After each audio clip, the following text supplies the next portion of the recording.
तर आज आपण पारंपरिक बासुंदीची रेसिपी बघणार आहोत। येत्या दसऱ्याला किंवा कोजागिरी पौर्णिमेला नक्की ट्राय करून बघाल। तर यासाठी जाड बोडाच्या मोठ्या आकाराच्या पसरट भांड्यामध्ये थोडंसं पाणी घालून घ्यायचं। यानंतर 1.5 लिटर दूध घालून गॅसचा फ्लेम हाय ठेवून दुधाला उकळी येतपर्यंत वाट बघायची। एकदा दुधाला उकळी आली की चमच्याने कंटिन्युअसली ढवळत अर्धा लिटर दूध आटतपर्यंत आटवून घ्यायची आहे। हाय फ्लेमवर 10 ते 15 मिनिटात दूध आटलं जातं। आता गॅसचा फ्लेम लो करून दुसरीकडे 5 काजू आणि 5 बदाम याची मिक्सरमध्ये पूड तयार करून घ्यायची। पूड तयार करून झाल्यावर यामध्ये थोडंसं पाणी घालून त्याची पेस्ट तयार करून घ्यायची आणि ही पेस्ट उकळत्या दुधामध्ये घालायची आहे। यामुळे बासुंदीला चव छान येते आणि दाटसर सुद्धा होते। यापुढे गॅसचा फ्लेम लो ठेवूनच बासुंदी आटवून घ्यायची आहे। तोपर्यंत नॉनस्टिक पॅनवर 80 ग्राम साखर पसरवून घ्यायची। यामध्ये 1 चमचा साजूक तूप आणि लो टू मीडियम फ्लेमवरच साखर विरघळेपर्यंत वाट बघायची।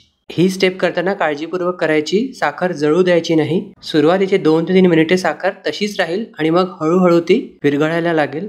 याला जास्त ब्राऊन किंवा डार्क ब्राऊन होऊ द्यायची नाही। हे जर साखरेचं कॅरेमल जळलं गेलं तर बासुंदीची जी चव आहे ती कडवट येते। त्यामुळे फक्त साखर मेल्ट करून घ्यायची।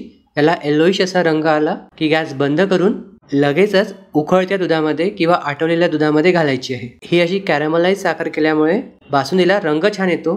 चुलीवर आटवलेल्या बासुंदीचा जो कलर असतो तो कलर आणण्याकरिता आपण ही स्टेप केलेली आहे। तुम्ही डायरेक्ट 80 ग्राम साखर यामध्ये घातली तरीही चालेल। दूध बऱ्यापैकी आटल्यानंतर शेवटी यामध्ये चारोळी घातलेली आहे। बासुंदीमध्ये ड्रायफ्रुट्समध्ये फक्त चारोळीच घालायची, त्याचीच चव छान येते। शेवटी आता यामध्ये वेलची पूड घालायची। आता जरी ही थोडी पातळ दिसत असली पण थंड झाल्यावर ही आणखीन घट्ट होते। त्यामुळे जास्त घट्ट करायची नाही, नाहीतर मग ती रबडी सारखी लागते।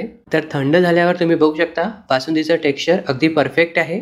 कोजागिरी पौर्णिमेला करणार असाल तर यामध्ये चंद्राचे प्रतिबिंब पडायला हवे अशा ठिकाणी तुम्ही करू शकता, किंवा मग घरीच अगोदर करून मग बाहेर नेऊन ठेवायची, म्हणजे चंद्राचे प्रतिबिंब त्यामध्ये पडायला हवं आणि हा प्रसाद म्हणून मग तुम्ही खाऊ शकता। नक्की ट्राय करून बघाल। कशी झाली कॉमेंट्समध्ये सांगाल आणि आवडल्यास लाईक करायला विसरू नका।